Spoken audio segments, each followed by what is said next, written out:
रात के 12 बज चुके थे। गांव के किनारे टूटी झोपड़ी में दिया टिमटिमा रहा था। बरसात की बूंदें छप्पर से टपक कर मिट्टी में मिल रही थीं। रामलाल करीब 55 साल का एक गरीब किसान भीगे कपड़ों में अपने बेटे रवि के पास बैठा था। रवि मुश्किल से 20 साल का लड़का था, लेकिन उसकी आंखों में एक अजीब चमक थी, कुछ कर दिखाने की, कुछ बदलने की। रामलाल बोला, बेटा पढ़ लिख ले, इस मिट्टी से ऊपर उठ जा। ये खेत, ये गरीबी सब मुझे खा गई है। रवि मुस्कुराया, बाबा मैं कुछ बड़ा करूंगा, एक दिन हमारे गांव का नाम रोशन करूंगा। रामलाल ने थकी हुई आंखों से बेटे को देखा और सिर हिलाया। उसे नहीं पता था कि उसका बेटा किस रास्ते पर जाने वाला है। गांव से ज्यादा दूर नहीं एक बड़ी सी हवेली थी, ठाकुर देवेंद्र सिंह की हवेली। ठाकुर के 3 बेटे थे, अर्जुन सिंह, कर्ण सिंह और विक्रम सिंह। अर्जुन सबसे बड़ा, शांत लेकिन चालाक था। कर्ण मंझला बेटा, गुस्सैल और निर्दयी। विक्रम सबसे छोटा, पढ़ा लिखा लेकिन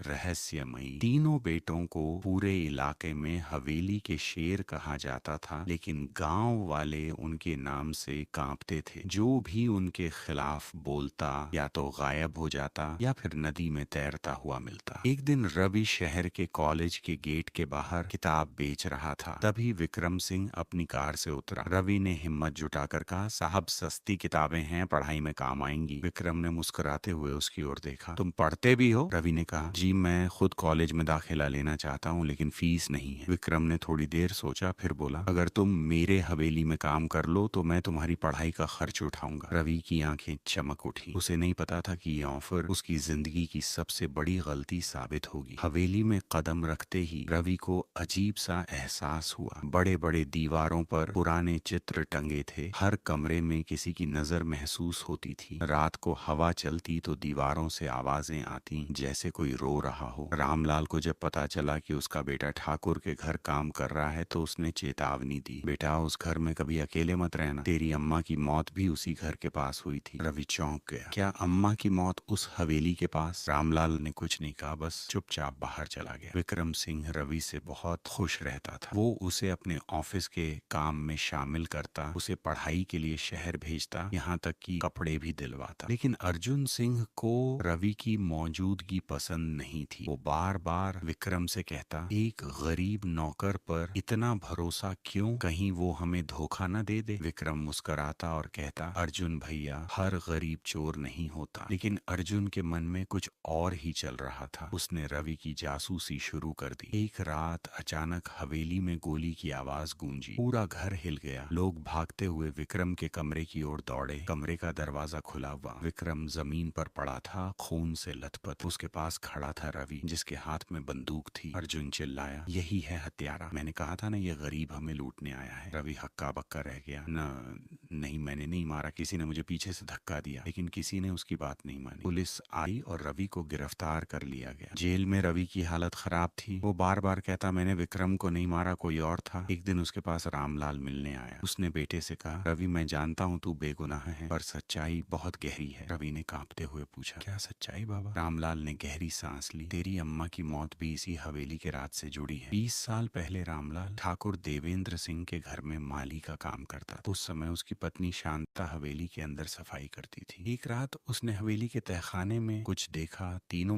बेटे किसी लाश को दफना रहे थे। शांता ने यह बात रामलाल को बताई, लेकिन अगली ही सुबह वो लापता हो गई। 3 दिन बाद उसकी लाश नदी में मिली। रामलाल डर गया और चुप रहा। वो सब कुछ जानता था मगर बोला नहीं, क्योंकि डर था कि बेटा अनाथ हो जाएगा। अब वही बेटा उसी हवेली में था और फिर से एक निर्दोष गवाह बन गया था। रामलाल ने गांव के पुराने चौकीदार को ढूंढा, जिसने तहखाने की चाबियां संभाली थी। वो उसे हवेली के पीछे पुराने हिस्से में ले गया। वहां एक कमरे में अब भी पुराना फर्श टूटा हुआ था। रामलाल ने मिट्टी खोदी, अंदर से निकली एक पुरानी बंदूक और फटी हुई डायरी। डायरी में लिखा था, अगर मुझे कुछ हुआ तो समझ लेना, अर्जुन भैया ने मुझे खत्म किया। मैं सब जान गया हूँ कि हमारी फैक्ट्री में नकली दवा बनती है जिससे लोगों की जान जा रही है। विक्रम सिंह, रामलाल समझ गया कि असली हत्यारा अर्जुन है। रामलाल ने वह डायरी लेकर पुलिस के सामने रख दी। पुलिस ने दोबारा जांच शुरू की। फॉरेंसिक रिपोर्ट में साबित हुआ, बंदूक पर रवि के नहीं अर्जुन के फिंगरप्रिंट थे। अर्जुन सिंह को